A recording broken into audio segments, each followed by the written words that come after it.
All right, great. Thank you, Eva, for the invitation, and thanks everybody for coming. I saw there was 22 people, and it's also nice to see that there's people with different types of experience. Just as Eva said, I think digitalization is also about exchanging ideas, and there's a creative phase in it. And the more ideas and the more different ideas, the more people you can talk with, the better it works. So don't hesitate to put your ideas or your questions in the chat box and to yes, and to let me know if you have any questions. On the agenda, first I'll start to explain a bit about MicroStart, just to give you an idea of the size of our organization and what our vision and what our mission is. Then I will talk about the IT roadmap that we constructed for 2020, as well as the architecture that comes with it. And then I'll get the steps back to what we have been doing, very hands-on tools that we've been using to get to this IT roadmap and this architecture. Parts there from are the business analyst approach. So I'll talk a bit more first about the methodologies that we use and that we think that have good tools to start your digital journey. Then we will go more in detail on finding the right problems that you want to solve, because that's what it's about. You want to find problems or you want to seize opportunities with your digitalization. Then you can prioritize them. Then we'll go a bit deeper on if we have made the selections of these problems that we want to solve, how can we present them in a good way, and how we can rebuild a business case based on them. And then afterwards, after that, we have the different projects that we put in a business case. If the business case is positive, then you have to connect them in a way together. And that's the different scenarios, which for us, at least our output was our IT architecture that we foresee having in 2022. So MicroStart is the leading microfinance institution in Belgium when we talk about professional microcredit.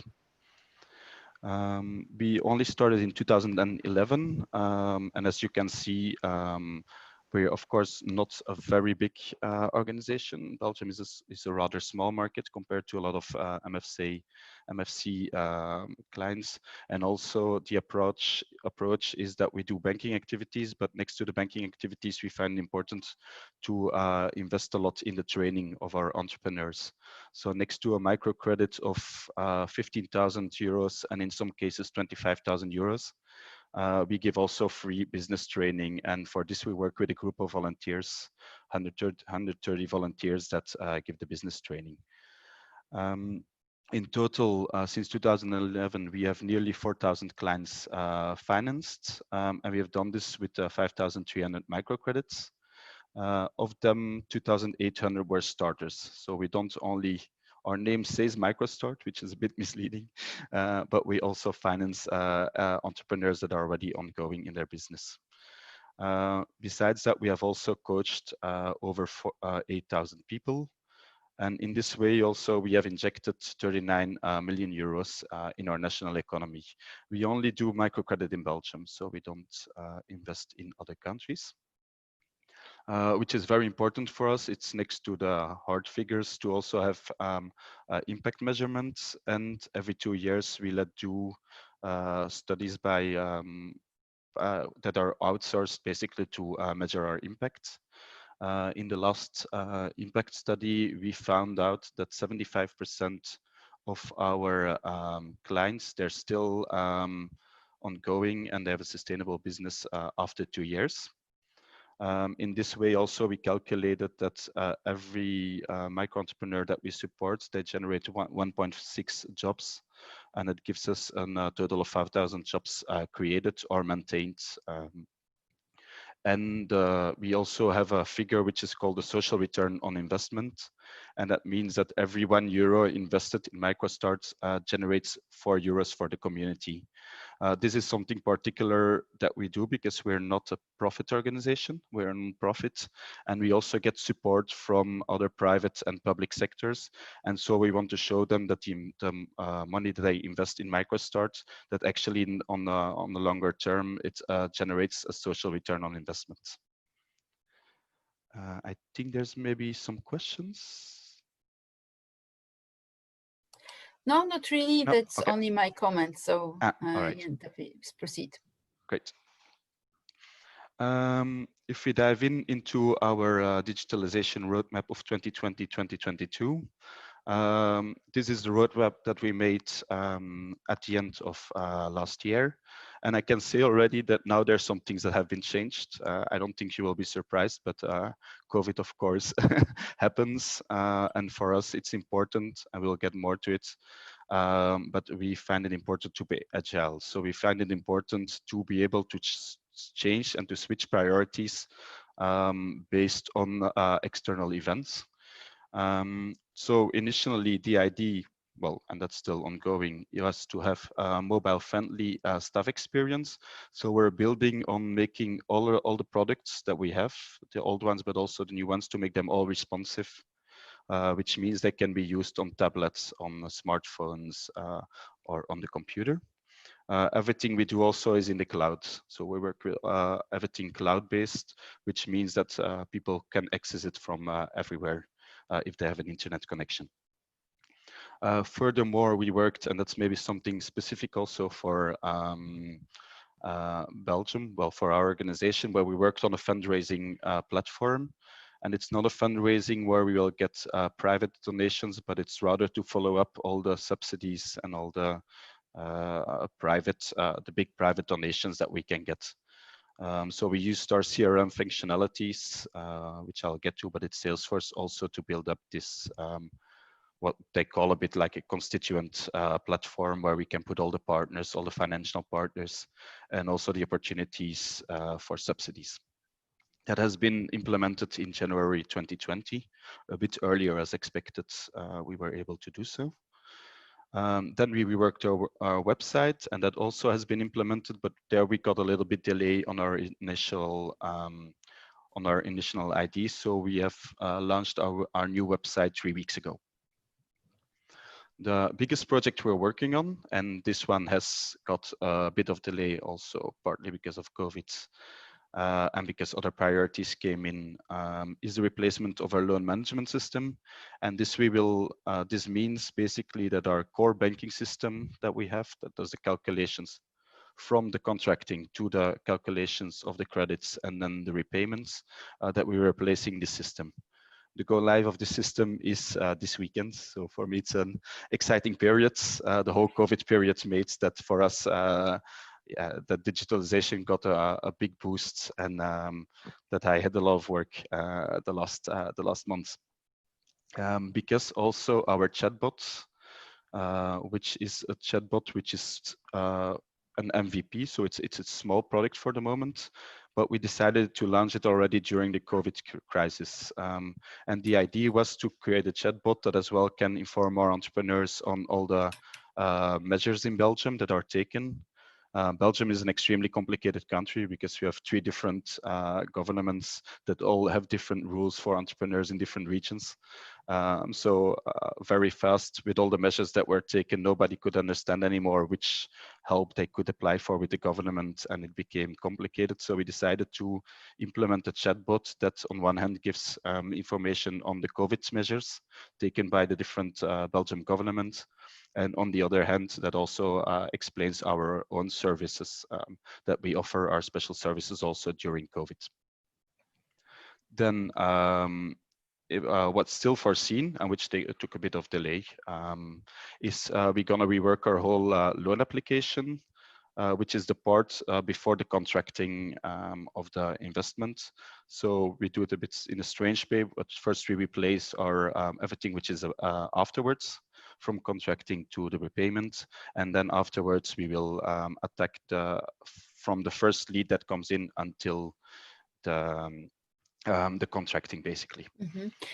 So in principle, Jente, that's actually the roadmap that you developed back already few long months ago, and you are in the process of development, also adapting it to the context, especially COVID, and so that's the end result of the process that you are going to talk about in this webinar. So how did you come up with this roadmap? That's exact. So and then now there will be one more slide about the IT architecture, and then I will basically explain how we got to this roadmap, Mhm.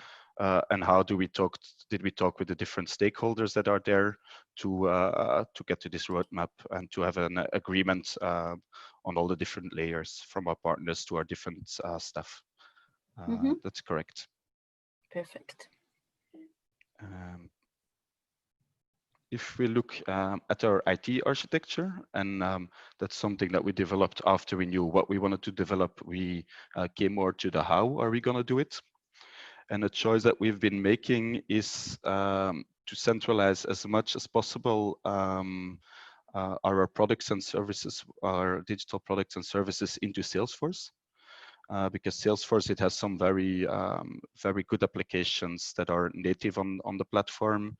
And as a non-profit, we have very advantaged licenses. And one of the things that we saw was we were already working with Salesforce. We were already paying for the licenses, but we were underusing them a lot. Salesforce could for us be a good thing to centralize more, because it's basically it limits also the amount of APIs that we need to construct. And APIs, they always say it's very easy to construct them, but to my opinion, it's always more work and it always gives more hassle and maintenance than initially foreseen. So even if they come up, it's all standard APIs. The slightest difference in information between two systems, it might cause issues. Furthermore, also from security point of view, and also you always have to make decisions if it should be directly synchronized or not. This kind of complexities, even if they talk it's standard API and it's easy to integrate, we've seen that it's always more complicated. We're a rather small organization, so we prefer working on license-based systems where development costs are less than ourselves investing a lot in new developments for cutting on licenses costs. That's always a choice that need to be made. Whenever you know what you're gonna build, you always have the decision: do I buy it uh, on a license based, or do I develop everything myself? And in which platform do I do this?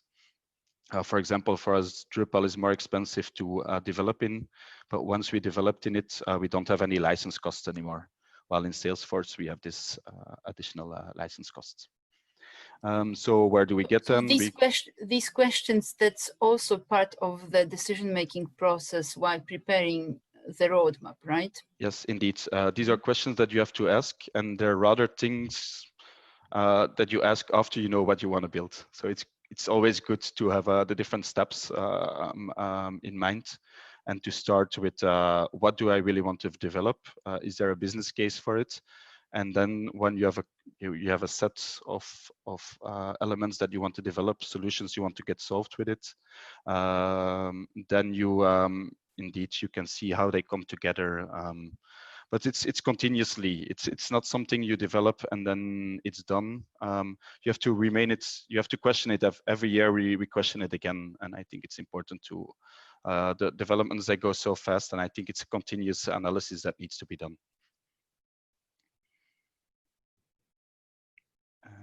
Now I'll go back a bit to in which way we came to this two documents, and of course the whole strategy that's behind it.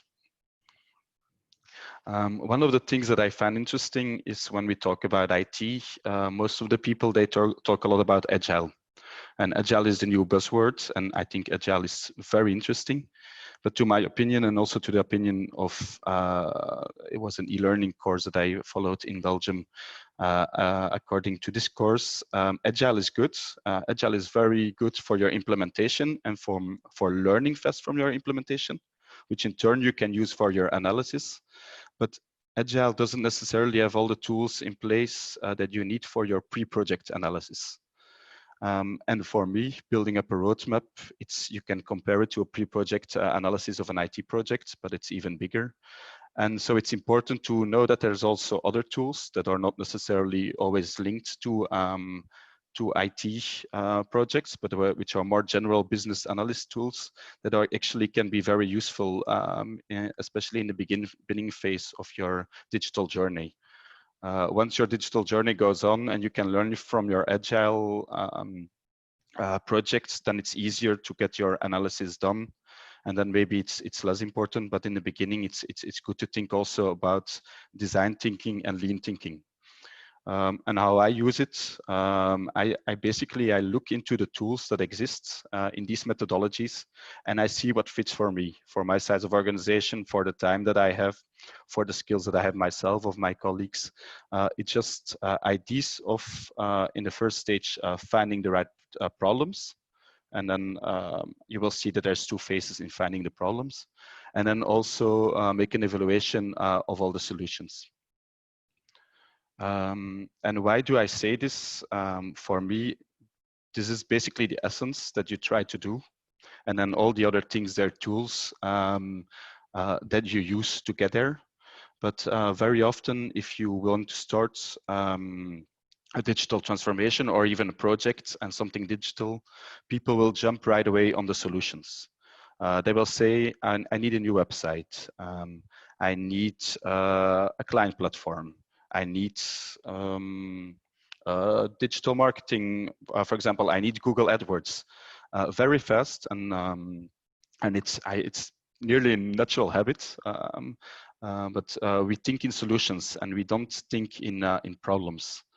And the important thing is, and that's a business analyst approach, that first of all, if you, especially in the beginning of a digital journey, you try to do a brainstorm, you try to think with divergence on all the different problems that there are, that you think that you can solve with IT, or maybe even not with IT, with some other ways.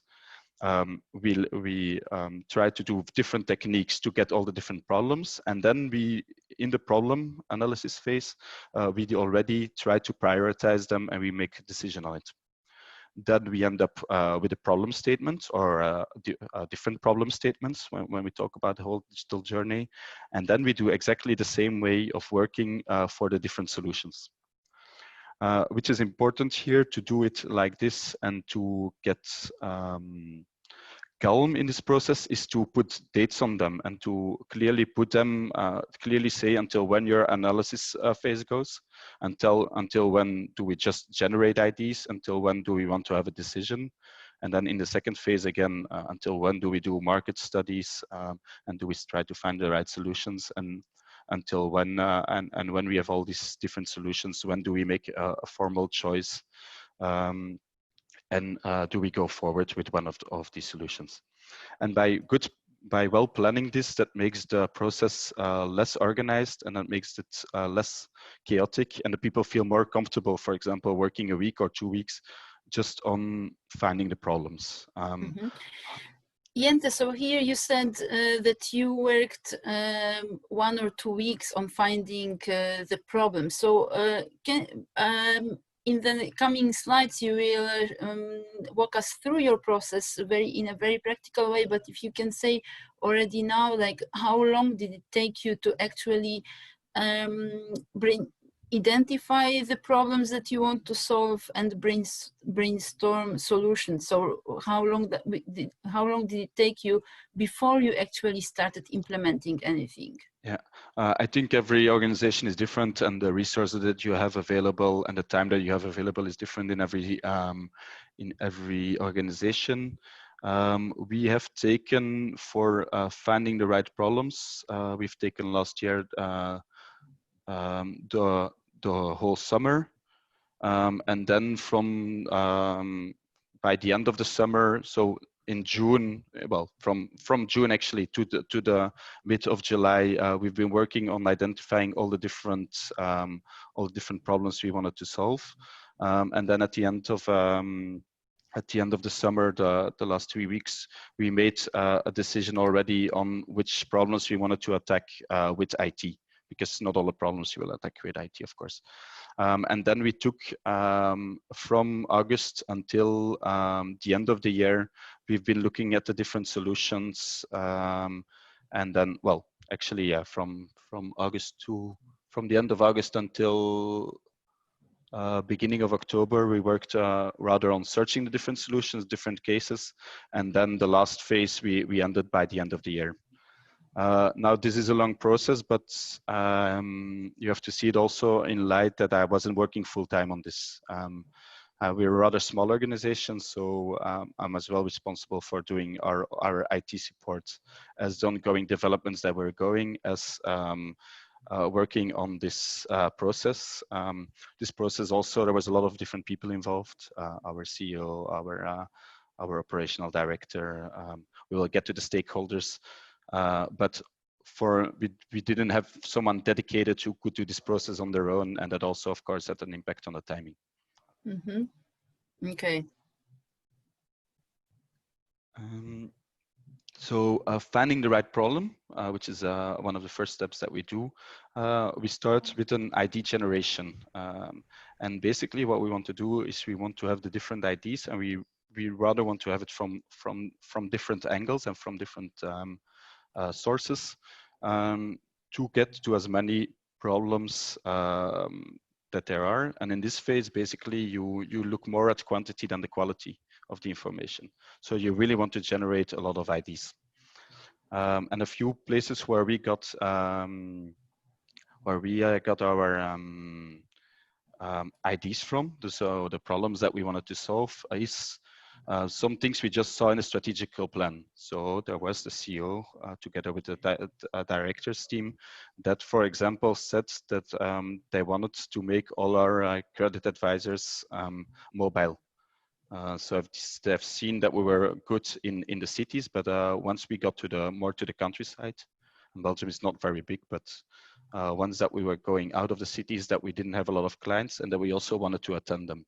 And that's typically something that came out of our strategical plan that has a big impact on IT, and that right away showed a few issues. For example, our loan management system for the moment, it's not at all responsive. So you can only use it on a computer.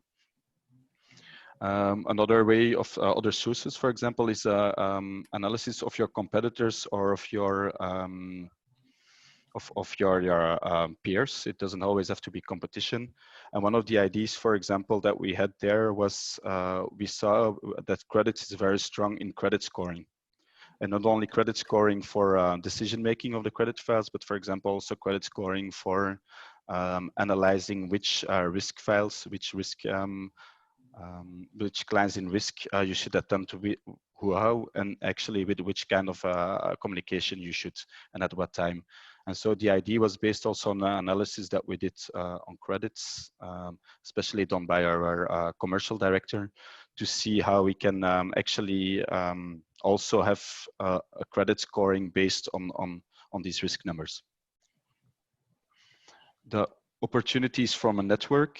A very good example there is that one of a sudden, because of COVID, Accenture offered us to build in a chatbot, which is themselves who have made it and that does the maintenance. So because they give us already a support, and it was a special time where we thought that this kind of functionality would be useful, they decided to do it pro bono for us. And of course, this so kind of Jente, by network, you mean actually various relationship you have with different stakeholders, partners, supporters, and so on, right? Exact. Yeah, that's correct. So it can be other private sectors, it can be subsidiaries, it can be, for example, government bodies that gives subsidies. It can be collaboration opportunities with other MFIs or with other organizations. Investors support also when they come in with technical assistance, for example. Indeed, yeah, exact. So it can be very broad, and often it's not the IT manager that has this knowledge. So it's important as an IT that the IT department works close together with the people in the organization that's responsible for this. For us, we call it partnership managers. We have two people that only work on this. If we look at the key stakeholders brainstorm, and these are more sessions where you're already going to create ownership of your of the whole team, and sometimes also external stakeholders. So it's the beginning from the beginning of your project, from your digital roadmap, that you have everybody in the same boat, and that people, they feel that they own this project together with you. And I'll go deeper into it in the next slides, but I find the key stakeholders brainstorm, you have different ways of doing it, very useful. And for example, for us, typically there came out that nearly everybody for us wants a client platform. So they really think that having a platform where clients can repay the credits, where they can consult their credits, where they can ask for renewals, that's something that should be one of the first priorities. If we look then at waste analysis, it's typically something from the lean projects. From the lean methodology, and there you're going through your processes and you try to get everything which is considered to be waste, and I'll explain later what means waste. You try to eliminate them. That's another approach that can give you quite some ideas for new projects for your digital roadmap. What we saw there, for example, was that especially our loan application process, so from the first lead that comes in until the approval of the credit, that there we have too many steps and it gets too complex. And so one of the things that we want to do is really simplify this. We organize it in a very structured way, but we see it's too complex and it's too it takes just too much work to go through all the different phases. So to sum up, all these sources that you listed here, these are really kind of standalone exercises you went through with certain people to identify the problems which could be solved with IT solution. So that's yes.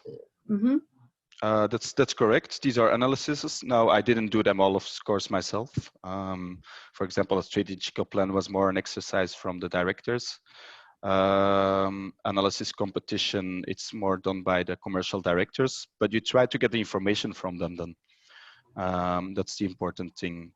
Regarding, and that's something that in Agile is important, which we also had already a bit.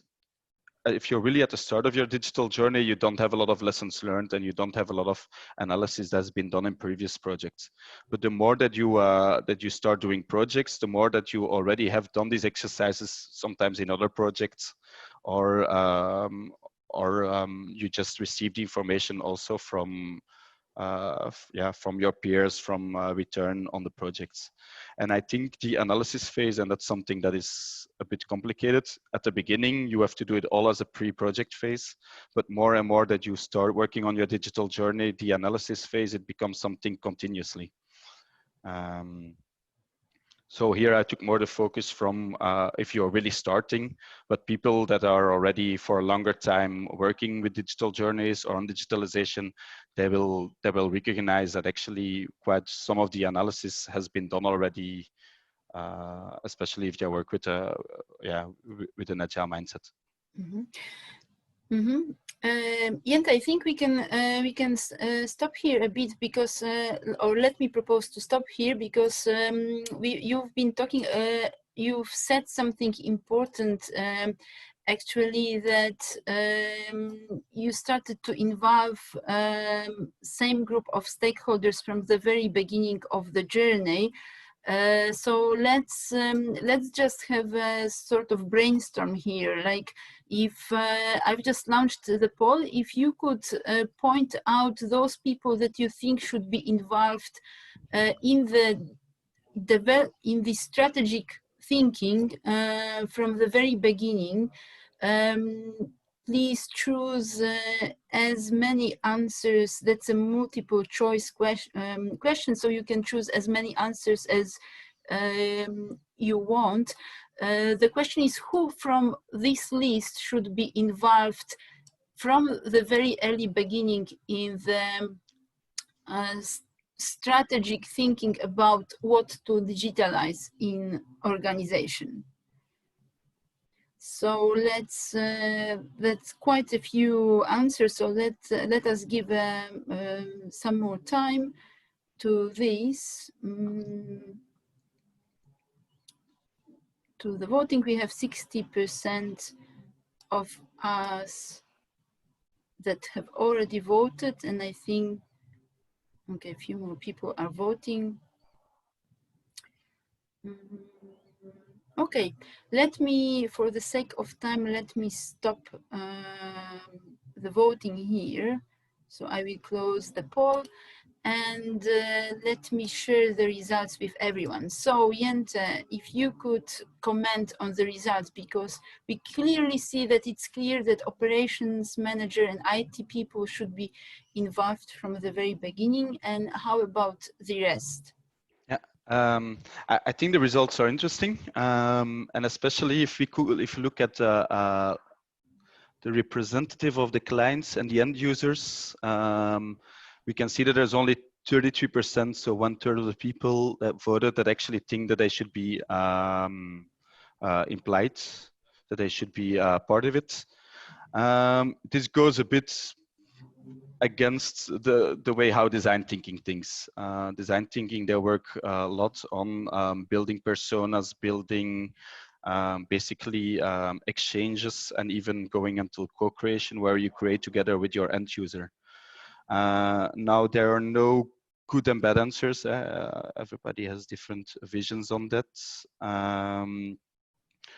For How me, did it look like in your case? we, from our first workshop, and that was not even the one from 2020, but 2022, that was the one from 2017, 2020, because then also we made a digital roadmap. And in our first workshop that we did, there were end users that were already committed to it.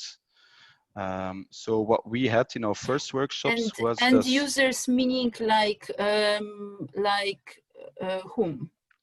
For us, there were clients involved.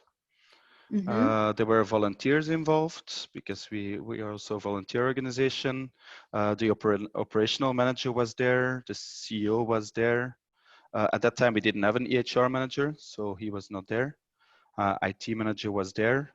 We didn't have an IT team, so that was just me. So what we didn't do at first was to invite software providers, but actually now I would do it, especially because some software providers, they become strategical partners also from your digital journey. But I'll get to that also later on. Field staff, and as most of the people said also, I think it's important. So we had credit advisors and branch managers involved. And regulation experts. At that time we didn't do it, but now I actually, if I would be able to do this workshop again, I would actually imply them. Okay, so so let's move on, and so if you could explain why all those people were involved, or why would you involve them again, if you would do this process again? Yeah, great. So first, a way of implying them very early in the process is doing a brainstorm. And so a brainstorm means that you're going to generate IDs, and you put a focus on the quantity of IDs, not necessarily of the quality. The generation of IDs, it's always good to be with a lot of people from different angles. When you have to make the decision on what's good or not, it's better to be in a rather small group and to define upfront the criteria. And so one thing that we did was we did a key stakeholder brainstorm, where we, as you can see, we invited credit advisors, managers, risk managers, directors, clients, volunteers, and there were also a few partners involved that I forgot to say. In a brainstorm, it only works well if your framework is well. So you have to put clear rules. You have to make sure that upfront you explain the objectives of the brainstorm well, and you have to also limit it in a way. If not, it will get too broad. One of the methodologies or frameworks that I used is story mapping, which I can talk a bit more afterwards. And then the location and the timing is important, that you get it straight. If you do a brainstorm and people have to leave after half an hour, that breaks the mood. Doing it in a work environment is not always the best idea for ID generation. But to talk a bit more about the different stakeholders, this is a list that I modified from a standard list. So it has been defined, but I found the wording not always very clear, a bit too technical. So I've modified a bit the words. And if you look at the different stakeholders, you need to have a sponsor in a way. And it's good to imply these people from the beginning, I think. A sponsor is someone that at the end will give the money for this investment. So if you have them early in your project, it's always good. It creates confidence. A business analyst, for example, at MicroStart, we don't have a business analyst. And so I, as IT manager, I try to uptake a bit this role. So it's not always that every stakeholder is a different person. Sometimes it might be several people in your organization. Well, one person that takes several roles, depending on the size of your organization. The customers, as we talked before, at the end, these are the people that will buy your services and that will, yeah, where you do it for. So it's good to imply them. Then you have two types of specialists. Before it was called SMEs, subject matters experts. Basically, you want to have the people of different domains. For example, now I'm working on replacing our loan management system. For me, it was very important to have our reporting manager and our risk manager involved. So these are the typical domain specialists. And then you can have people that are implementation specialists. So for example, people that manage very well the agile mindset, for example, a Scrum Master or a product owner, people that are just specialists in a change manager, could it be also in getting the work done afterwards. Operational support, sometimes forgotten, but especially if you're a bigger organization, people have to maintain and have to give support on the systems that you develop. But also these are the people that are very often in first contact with the end users. So they have a general view of the opinions of the end users. So that can be very interesting to have them. The end users itself, it could be interesting also, especially if you attack new markets or if you have new, yeah, if you attend new types of end users that operational support doesn't have experience with.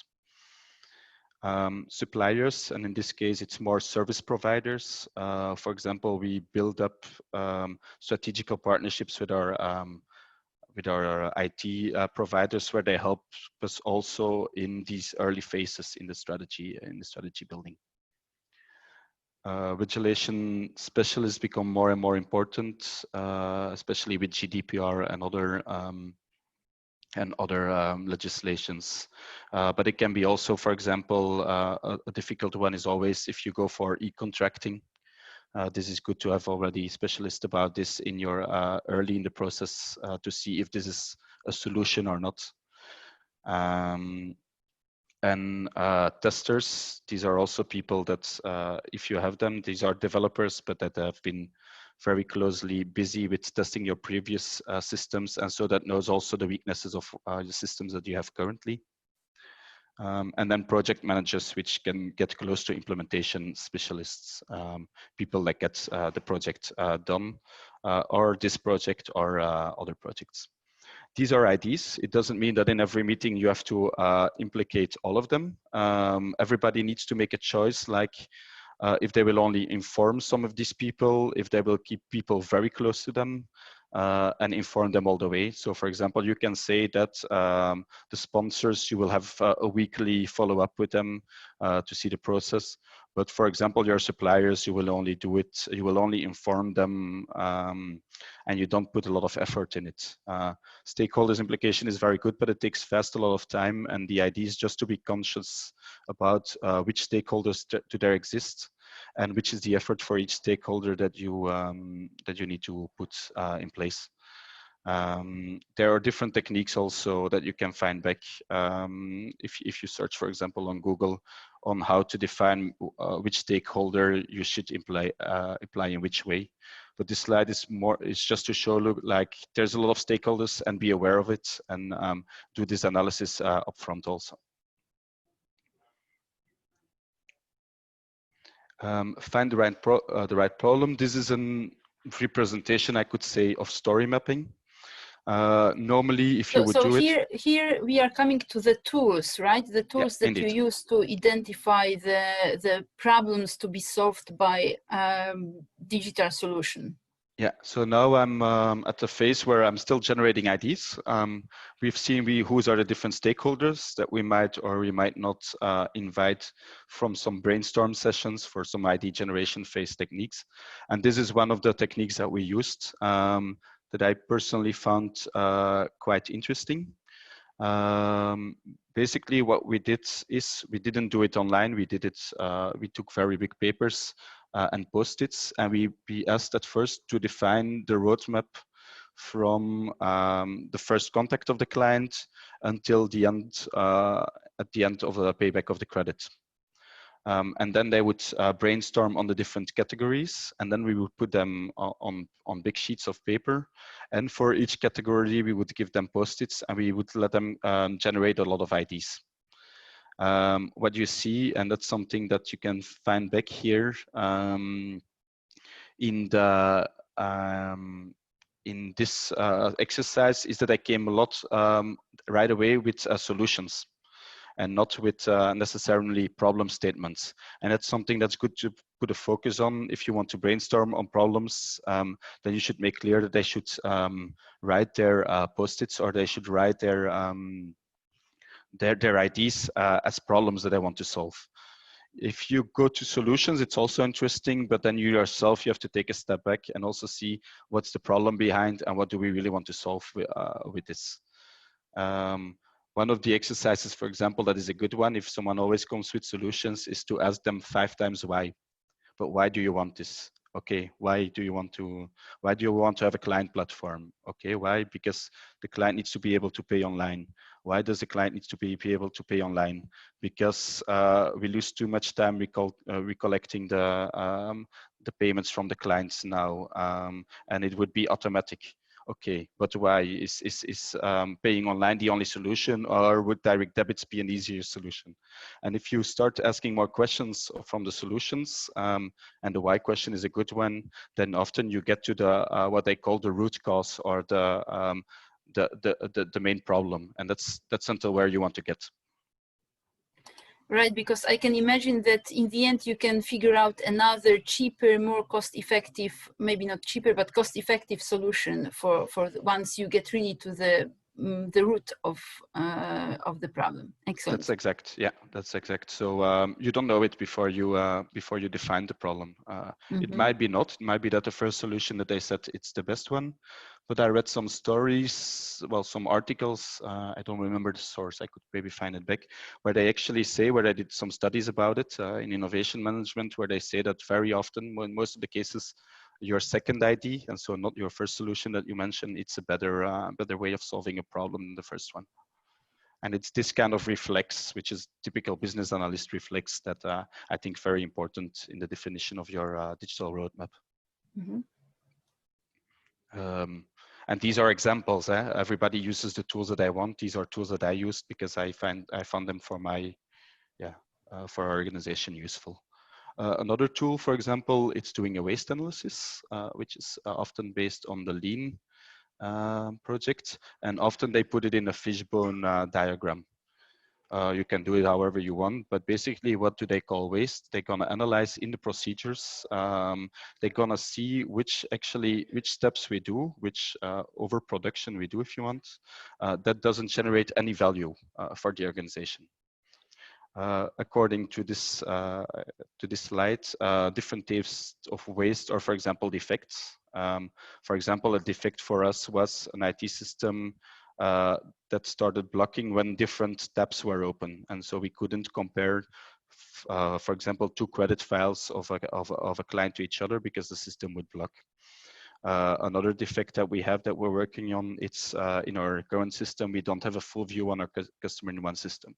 And so that's why we're replacing our loan management system also. These are typical things that shouldn't be like this, and they're like this, and they make everything slower. Overproduction. One thing of overproduction, and it doesn't always have to be IT, was, for example, that we see that we have a lot of trainings, business trainings, that at the end doesn't really result in credit applications. One of the solutions that we put in place to solve this is we put e-learning online, And at the first steps, the conceptual steps of business generation, they can use the e-learning. When their ideas become more concrete, then they can basically come to with a volunteer, and then we can start up a personal coaching. Waiting is another type of waste, where you're waiting from documents of your clients, where you're waiting for a signature of a client, where you are waiting from a guarantor, someone who stands guarantor for a loan.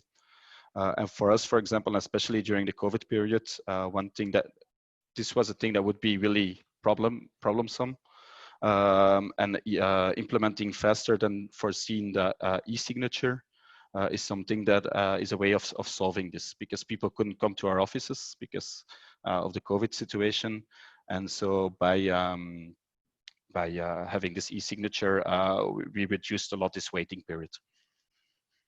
Unused talent. Jente, I'm Yes. afraid that for the sake of time, it Yeah. would be, although that's very practical, and I think that's quite clear presentation of the tool. So for the sake of the time, let's move on, because I know you have more interesting. Coming. All right, that's good. I think, and I'll go fast over this. I think, so now we've seen a lot about problem generation. I think then you need to prioritize, and prioritize a very easy one that I use a lot. It's how much customer value does it give, and how much is the cost or the risk of development. It's a very interesting and very simple matrix, so I think it does its trick. One thing that I have is that we use a few more criteria. For example, I find change management important also. And that's the main one. I think if you always implement for 2 years tools for the same end user, it might get very heavy for this end user. If you do for 2 years, you implement everything for the credit advisors, even if they're the best solution, customer value and risk of development wise, it might become counterproductive. So I think one of, yes. No, it's very interesting that thinking what you just said, that you might have best solutions that would make the work of loan officers extremely effective. But if every quarter they need to learn how to use a new tool, that would definitely make them unwilling to changes. So perfect. Exactly. And so we try to do this. We try to alter the end user that is the most affected by the change. There's big theories about change management. I'm not an expert in it, but there's a lot of documentation on this also that you can find online. My point is just don't forget this point. And then when we prioritized, let's say we have had 50 IDs, we prioritize them down to 10 good candidates. Then we can work on a project concept, and a project concept. It can be like this. It can be just a file where you explain the problem statement. What's the problem you want to solve? Which are the KPIs, which gives you already an idea. Are you going to gain time for your credit advisor? Are you going to decrease loan delinquency? Measurable effects that implementing this project would cause. You can already include some solutions if you already thought about it. It makes it all more concrete.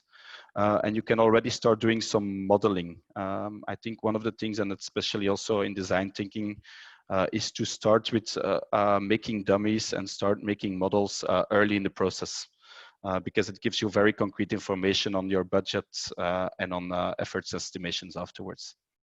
And I found this project concept for this interesting because it has these points, but it misses a few things to build up business cases. So you still have, for example, the investments, the total cost I will cost. For me, it lacks a bit also the risk analysis. What could go wrong and how can we mitigate the risks? And it also misses still some information on the timescales. But as you can see, it starts already building up a business case, and that's what I find interesting about project concepts. For us, that resulted in project concepts for the following points. So we wanted to have a 360% view on the customer and task management. We wanted to have a client portal where, again, we still need to do efforts. And for us, we also always have to do the reflex to putting it more in a problem statement. We want to get our staff and clients mobile friendly, more mobile. We want to be able to manage in a centralized way our fundraising. We wanted to redesign our credit applications and make it more smooth because we found a lot of waste in it. We wanted to rework the interaction of our clients with our websites, and especially make our website more available for all the different types of end users, because our website was very based on only clients, and we wanted also to include other stakeholders. Jente, let me stop here and take the opportunity. There is a question from participant. It's less related to the process of roadmap development, but it's more technical, the question. So if you could just provide very briefly the answer. The question is, do you consider providing security measures against data breach on your platform? So by platform, I guess we can extend it to solutions that you are implementing. Yes. So what we do, and you'll see it in our architecture, is we work with Salesforce, and Salesforce already has quite some measures. It's the biggest CRM in the world. They have clients as Coca-Cola and others, so they are already very serious about data breaching. But and there we come back to the point of APIs. Every API also makes risks of data breaches. And for example, what we have seen that between Drupal and Salesforce, we had to put extra coding, extra protections against data breaches indeed. And that's also a reason why we try to limit the amount of APIs, and especially if it's about sensitive information of the client, so financial information, information about their credits, we keep it in one system, which for us is Salesforce. Okay. Jente, we have like 5 more minutes before we open up for questions. That's fine. I think I can just talk about, so now we've defined what we want to develop, and I think I just can still talk about how do we create the different scenarios for our architecture, and then we can open up for questions, if that's good for you. So once that we got all the IDs, then we start looking at different ways of working. And one way was, let's keep our legacy system that we were using, because it still works, and let's build construct as much as possible on this. We don't have the risk of data migrations, we don't have the initial cost of investing, but we saw that for product roadmap, if we start budgeting, if you wanted to develop everything, it would become really expensive.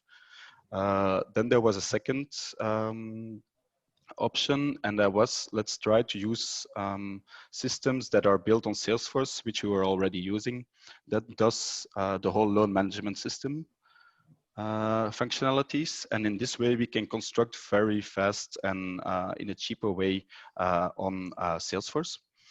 And that's actually the choice that we've taken, and there were like 2 organizations that we looked a lot into. There was Encino and Singlify. And also because of budget-wise, but also because Singlify, they came up with us from the very early of our digital transformation. They gave us like programs where they defined with us the digital roadmap, where they did this modeling together with us, testing the estimation of budgets. They got themselves in our strategical process. And because we found a valuable partnership in that created also the confidence to go on with them. And then we looked very shortly on, let's construct everything ourselves. We knew already from the beginning that would be a lot too expensive for MicroStart, for a small organization but we looked into it also, and for each of these scenarios, we made a different, we looked at different criteria. And so the return on investment was important for us. For us, it was important that we could work with the partners, with the way of working, that we could do it in an agile way, because before we were locked down in systems where we only could do 1 month per year developments, and that was very difficult for us to get in our agile way of planning. Always the risks of migrating, the risks of using new systems, legal risks, the risks that delays will come, change management risks, different risks we looked also. Dependency was for us a very important criteria, because before we were too dependent on one partner. The investment costs, because even if your return on investment is high, if you don't find the right sponsors that want to invest so much in your system, it will be, you won't be able to use it. And then we had a type of go no go decision, which was after at the end. What is our own gut feeling? What is our own idea on this scenario? Should we go for it or not? Which is a less rational question, but I find it also good to put it in there if you have different people to ask them. And then I have one more point, and I've made it already, I think, but for me, prototyping is important. So once that you're already in this phase of, especially the phase where you generate different solutions, it's important to make, to already start building prototypes, to already try to make, of course, not too expensive, but to make cheap prototypes. And that gives you a lot of very practical information that allows you afterwards to better see the risks and also the cost of your projects. So I understand that this is what you are showing. That's actually a sort of graphic design of loan management systems, or a dashboard with reports for directors. So it's not actually the actual solutions, but before you went into the development, you prepared a sort of I don't know what tool you used for this, but you prepared a sort of graphic representation of how the report could look like in order to test the functionalities and the use of data. Yeah, that's a very good question. We were actually able to go a bit further than this. And what we did is we got a test environment in Salesforce, which they call a sandbox. And we just installed the product, how it was in the system. And we did half a day of development work just to give a first feel on how could it look. And so if you look at this, all these parts here, from here to here, that already existed in our regular Salesforce environment. And that organizes from the first time that a lead comes in, first contact with the client, until the approval of a credit file. And then we integrated with new modules. And basically it took us, and that was the strength of the collaboration with Signify. They could give us already very early in the project some prototyping models where we just installed their product in our environment. Of course, there were a lot of bugs, but the main way of how it would work, how it would be integrated, we could already test. And we could right away see also where the biggest issues would be. So okay, it's an clear. interactive, it was an interactive model. Mm-hmm. Clear. Without data, because data migration is a difficult one. We created our own dummy data for it.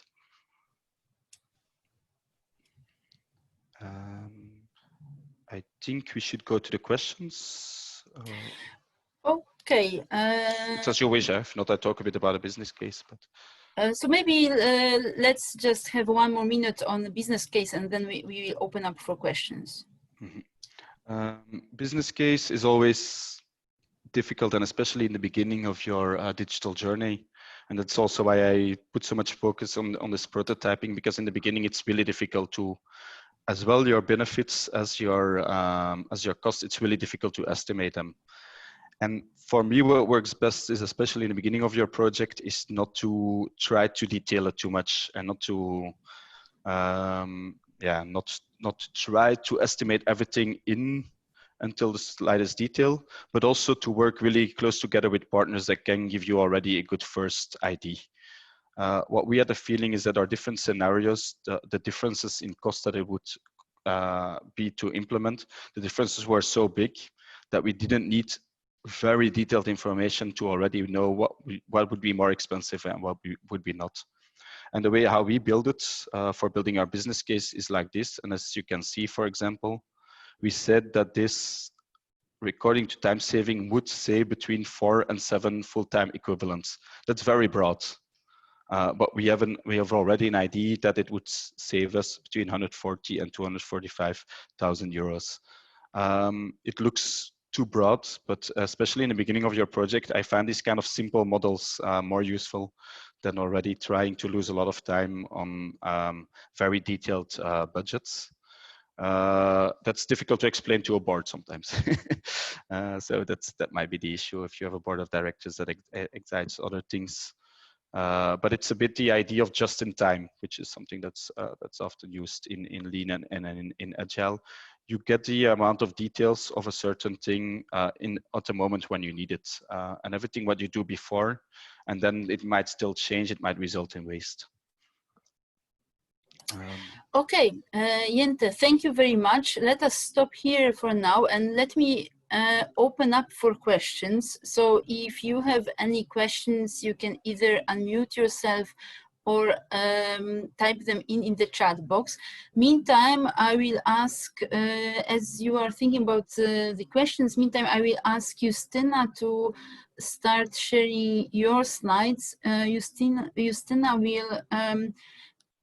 will present us just two tools developed by MFC for MFIs that will help you do this very first part of the exercise Jente was talking about. Just to sum up what Jente shared with us, the first step before you decide how to plan, how to do digitalization in your institution, the first step is really to understand what are the problems and what are also your resources to tackle the problems in terms of developing IT solutions. Justyna will present those tools, but let me check if there are any questions to what Jente said or his presentation. So if you have questions, you can unmute yourself.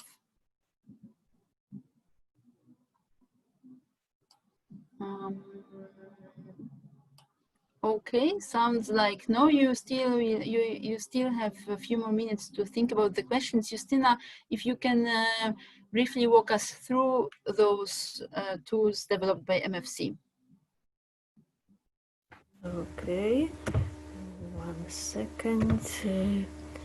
Let me start the video so that you can also see me.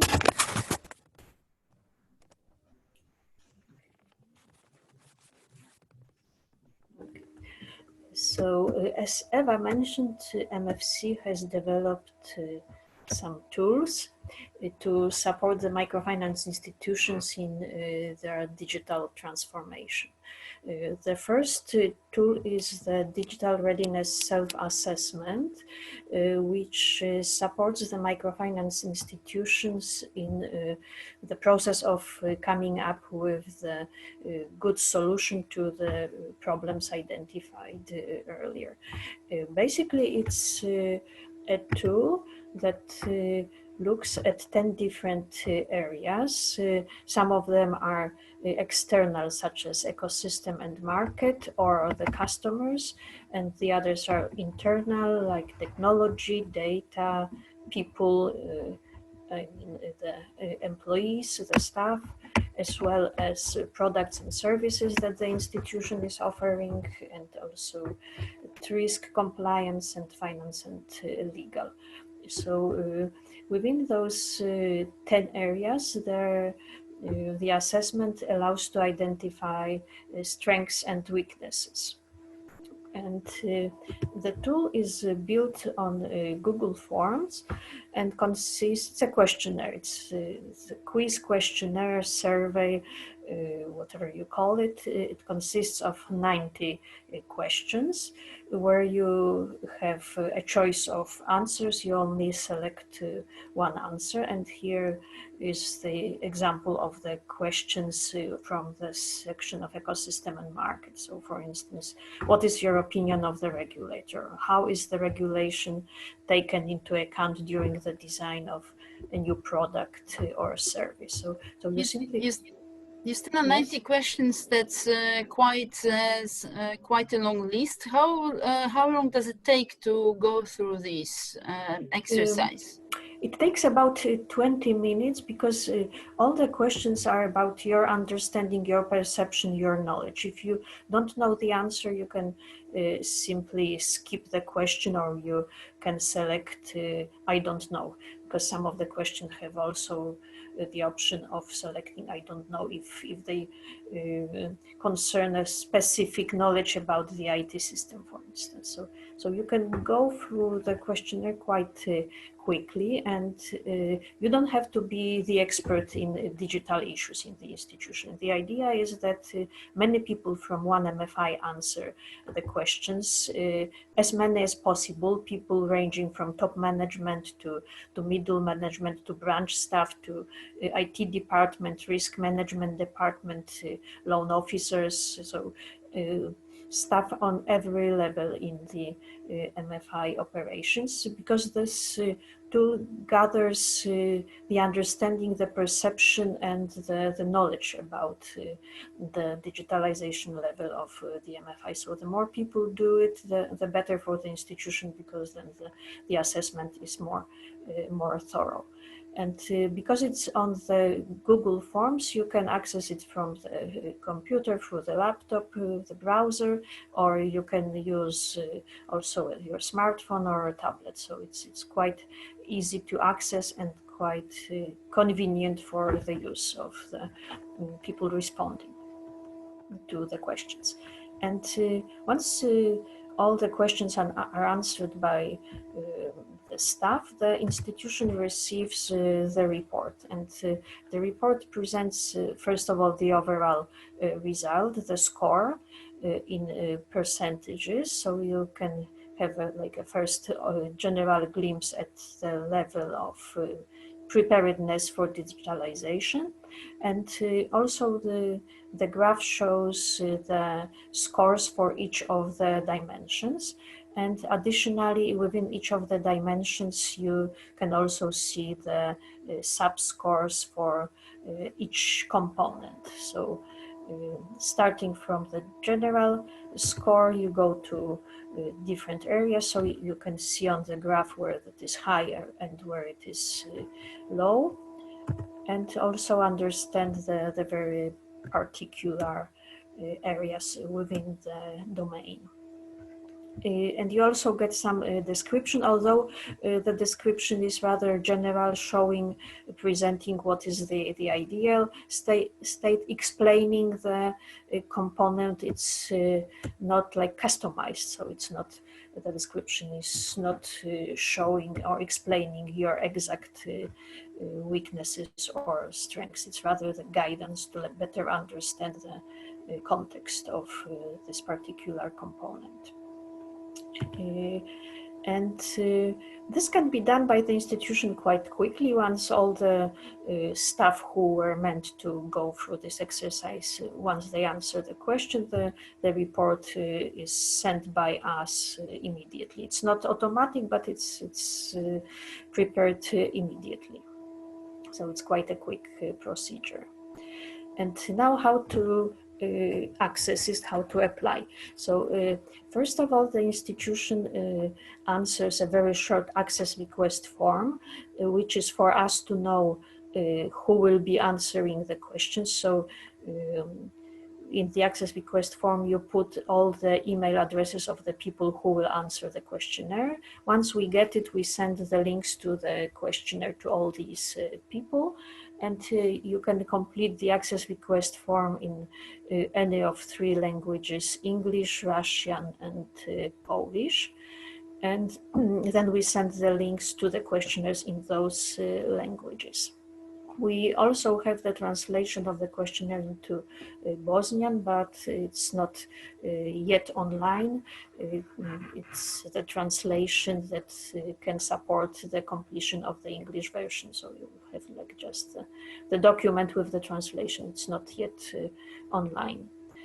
And once we get the access request form from you, we quickly process this. And for institutions which are MFC members, the access and the report is free of charge. It's completely free to the members.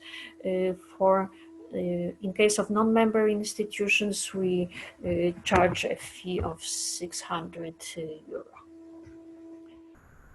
So that's one tool which helps you like have a quick snapshot of your institution's readiness, while the second tool supports your learning from the clients. It is the client's digital readiness research tools, a set of tools that helps you understand, first of all, where your clients are in the cyberspace, what is their digital footprint, what they use, where they go, where they spend time and how much time they spend. It also helps you understand the capability, what the clients can do and what they cannot. It helps you understand the preferences. So people may do certain things and choose not to do the others because they have particular preferences, or maybe they are limited by lower capacity. And finally, it helps you understand the value. So it's important for what Jente mentioned about the customer value. So what really people value, what is good for them, what they think is good for them, what they would like to get. Maybe they don't use certain things but would value certain things, access to certain solutions.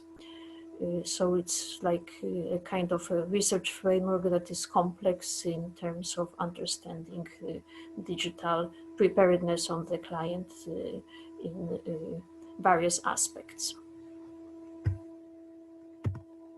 And why should it be used by the institution? It is good to know those things mentioned earlier, because they help you find answers to the MFI questions, such as how can we reach more clients online? So it helps you find the right solution. How can we increase sales through online channels? What additional business services can we offer? Or how can we improve our internal efficiency? So finding the answers to these questions can be supported by the research conducted among the clients. And we have the manual. The manual that guides the institution through the process of conducting research among clients. And the guide helps the institution, the researcher, go through the following steps of the research process. So first of all, it helps to identify the goals, then formulate the objectives, select the sample of clients, choose the methodology, and organize the logistics of the research process. And here are the examples of the questions. So for instance, if you want to find out about your client's digital footprint, you may ask such questions. How do you access the internet? What is that? Why is that the case? What do you like about this? What do you dislike about this? Or how affordable is the internet in your country? So the guide contains the list of questions for all those research areas which I mentioned earlier. And you can find this manual on our website. It's free of charge. You can simply download it and read. And here is the link to this manual. Thank you, Justyna, very much for presentation.